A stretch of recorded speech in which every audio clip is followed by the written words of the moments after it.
आपका मंत्रालय अच्छा काम कर रहा है, फिर भी जो मछुआरे हैं पूरे देश के, उनकी समस्या भी दिनों दिन बढ़ रही है और नई नई समस्या आती है। जैसे कि ये मछुआरे जो होते हैं वो नदी किनारे रहते हैं, समुद्र के किनारे रहते हैं, और अब जो नए नए उद्योग आते हैं उनका सीधा आक्रमण उनके ऊपर हो रहा है। जैसे कि महाराष्ट्र में एक नया बड़ा पोर्ट आ रहा है, वाढवण पोर्ट, बड़ा पोर्ट है, लेकिन उनका सीधा असर जो है वहाँ के जो मछुआरे हैं, लाखों की संख्या में है, उनको विस्थापित होना पड़ रहा है। तो ऐसी जो समस्या है जो नदी किनारे है, जैसे रत्नागिरी में रिफाइनरी आ रही है, तो वहाँ का पूरा जहरीला पानी है वो समुद्र में जाएगा और उनका जो रोजगार है वो खत्म हो जाएगा। मेरा मंत्री जी से ये सवाल है कि इस प्रकार की जो समस्या है, जो मछुआरे विस्थापित होंगे, उनका रोजगार चला जाएगा, उनके लिए केंद्र सरकार एक ऐसी कोई योजना या कोई पैकेज या कोई स्कीम बना सकती है जो फिशरमैन अब ये काम नहीं कर पाएंगे या वहाँ से विस्थापित हो जाएंगे, तो उनके लिए आप, उनकी जिंदगी के लिए, उनके परिवार के लिए आप क्या योजना बना? माननीय मंत्री जी।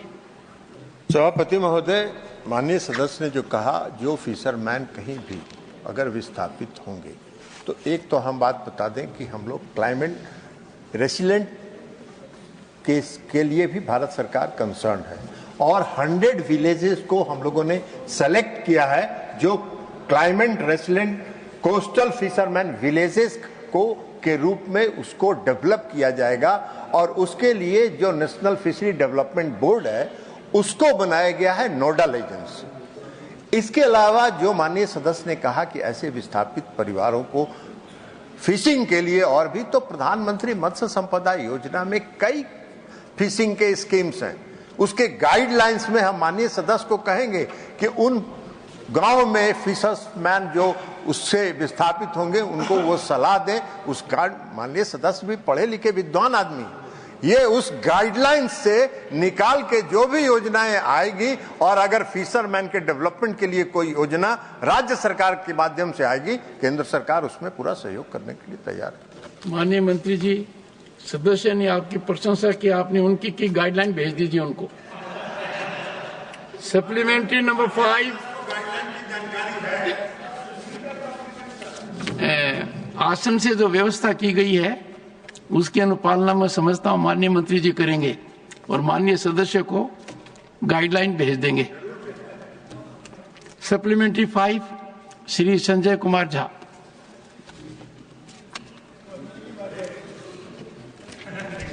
माननीय सभापति महोदय, मैं मिथिला क्षेत्र से आता हूं, वैसे भी मिथिला में मछली का पहचान एक अहम हिस्सा है। मैं माननीय मंत्री से पूछना चाहता हूं, कुछ उन्होंने बताया भी, sustainable fishing and over fishing के क्षेत्र में सरकार ने क्या काम किया है, उस पर उसको कुछ हाईलाइट कर सकें। और एक बात और, जो प्रधानमंत्री जी ने बिहार में मछली उत्पादन को बढ़ावा देने के लिए लगभग 297 करोड़ रुपए का एक पैकेज दिया, उसके अंतर्गत हम मछली उत्पादन में कितनी वृद्धि कर पाए बिहार में, एवं कितने मीट्रिक टन मछली अन्य राज्यों में वहां से निर्यात किया गया है? माननीय मंत्री जी। सभापति महोदय, माननीय सदस्य मिथिला से आते हैं और मिथिला का कहावत है कि मिथिला का माछ और मखान, ये दो चीज मिथिला का बहुत विख्यात है। और जो मछली का उत्पादन है बिहार में, जो मछली का उत्पादन है उसके लिए जो मिथिला का इलाका है वो सबसे ज़्यादा मछली के उत्पादन में, इनलैंड फिशिंग में सबसे ज़्यादा कंट्रीब्यूट करता है। 2005 के पहले बिहार में जो फिश का कंजम्पशन था वो इंडिजिनस बिहार के फिश का 10% था और आज की तारीख में फिश प्रोडक्शन बढ़ के 90% जो बिहार के अंदर कंजम्पशन है वो इंडिजिनस बिहार के मछलियों का है। इसके अतिरिक्त बिहार से कुछ लोकल कोई एक्सपोर्ट का कोई डाटा हम लोग कोई इंटरनेशनल लेवल पर नहीं करते हैं, लेकिन जो बिहार के फिशरमैन हैं वो अपने मछली के उत्पाद को अगल बगल के राज्यों में ले जाके बेचते हैं और वहां इस कारण से उड़ीसा है, कुछ बंगाल के इलाके हैं, जो बिहार के सटे हुए इलाके हैं, वहां मछली दूसरे राज्यों में भी आज बिहार के मछली जाके बिक रहे हैं। लेकिन बिहार सरकार ने मछली के उत्पादन के लिए कई काम किए हैं। प्रति महीने आपको सभापति महोदय मैं बताना चाहूंगा, प्रति महीने किसी न किसी जिले से 25 किसानों को, फिश फार्मर्स को ट्रेनिंग के लिए हर महीने आज की तारीख में भी भेजा जाता है और ट्रेंड होके वो आते हैं और जो नई टेक्नोलॉजी है उसके आधार पर फिशरीज को बढ़ावा देते हैं। Question number 198 Shri Ajit Kumar Bhuyan. Honourable minister रखा हूं। Supplementary number 1 Shri Ajit Kumar Bhuyan. Thank you, Chairman sir. My first supplementary is, what are the impediments for which four-lane national highway is not yet completed up to Dibrugarh or onwards? And whether there are laxities on the part of the state government in the matter of cooperation with the Ministry of Road Transport and Highways, or regarding any choice or recommendation in selection of contractor by the state government. Honorable Minister.